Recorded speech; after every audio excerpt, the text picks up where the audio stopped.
The red-hot Massachusetts real estate market, demand is high, supply is low, and as Stephanie Leyden shows us, the next hot place to live may already be out of reach. The street where Mark and Amanda Linehan live with their daughter Georgia is a quiet one. That's in my backyard. Yeah.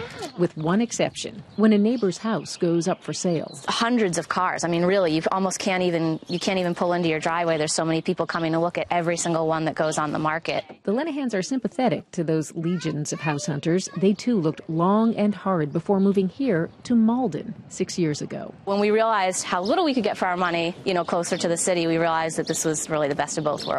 They've got their own backyard and easy access to something in demand, public transportation. Hop the Orange Line in Malden Center, you're in downtown Boston in 10 minutes.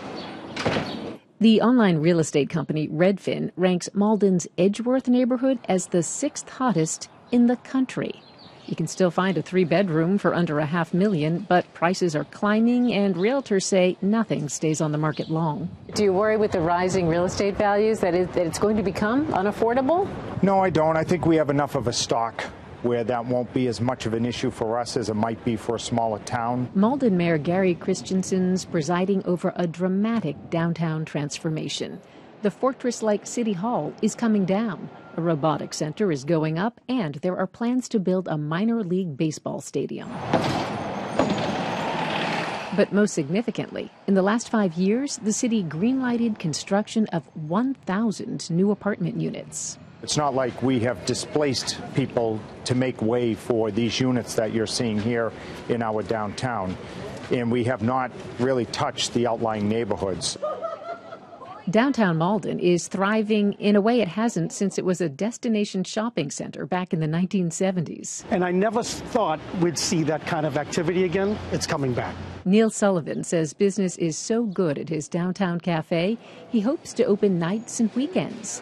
But as the city embraces newfound prosperity, the challenge will be keeping it affordable.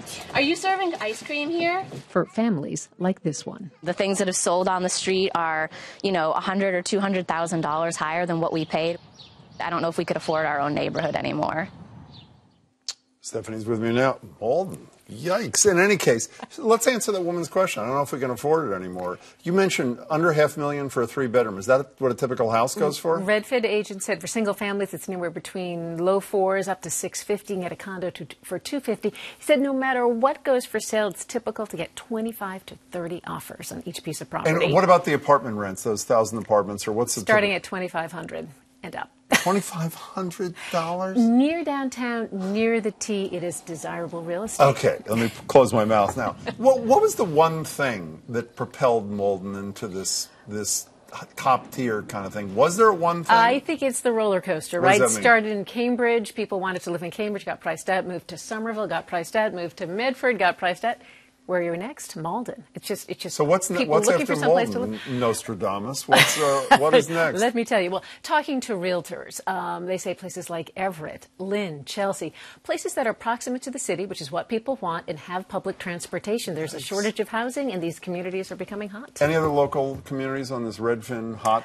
There were a couple: downtown Everett, West Quincy, downtown Everett, which has the casino coming, right? Which is going to be jobs. It's going to be a park along the what river. Else? West Quincy, North Medford, and North Woburn. Again, anything relatively close and relatively easy to get into the city. You know what I am? Clueless. Let me tell you. That was really interesting. Thanks so much, Stephanie, You're welcome, for your Jim. time.